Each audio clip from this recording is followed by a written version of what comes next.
kinsay nakaila ning pagkauna guys. Kaila mo ni guys. Mo ni kanuno na mo pirmi sa bata pa mi guys. Labi nag mga panahon nga tinggutom mo ibugas diri mi nangabuhi aning pagkauna guys. Yan. Ipakita din ako ninyo ron guys kung saan pagluto.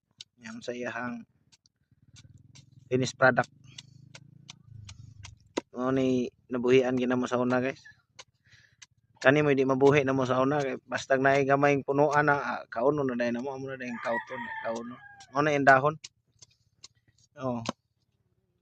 Di na siya badyang guys ha. Mo ni siya iyang kuan. Kani gagmay pa man na siya di. Pwede na ko na sa una namo pero karon maluoy na ta na sa labios na. Ya budagko na siya nari na. Giwi bali pa na guys kay dako na kayo ang bali na to na dito. Taas na kayo na. Mao na yung dahon na. Mao na yung style niya sa pagkuhan. Dagan nga na isang pangkuhaon guys. Di na matarong guys. Di good maayo. Di mi kamao mo panit na guys. Kaya inantigos na. Akong mama mo panit na. So, huwataw niya guys. Ikaluto. Tanawan yung finished product. Anaon ni siya guys. Guys. Dako pa anong pagka kuha ni mo. Ikason mo na.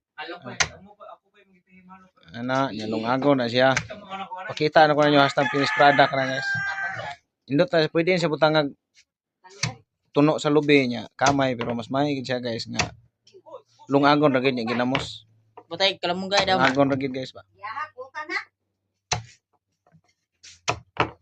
Wala po kalamunggay guys. Tangag. Imo pa ng Picasso ni ma. Tungon. Yehey. Kay kani akong asawa guys, kani akong kabit. Bisod kay ning bisag unsay makit-an. Bisag unsay makit-an ani guys, basta lagot mon guys. Bisang pagwa siya ka ilah basta lagot mon. Di gina niya ibaylog nga lami nga pagkaon guys.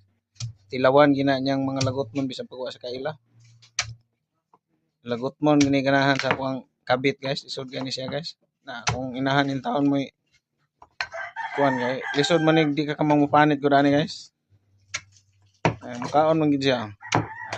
Kaon siya ning say panganan ni inyo guys. Amo ari guys mo ni gitawag nila katol pakas biga. Biga ni siya guys, biga nila sa mo. Oh. Gibiga ka guys. Mo ni siya. Basta akong Paris guys makakita kay naglagot mo na. Di gina ibaylo niya unsang lami nga pagkaon guys, lagot mo gina siya. So mao na ni siya may finished product guys ha. Sa ato ang trabaho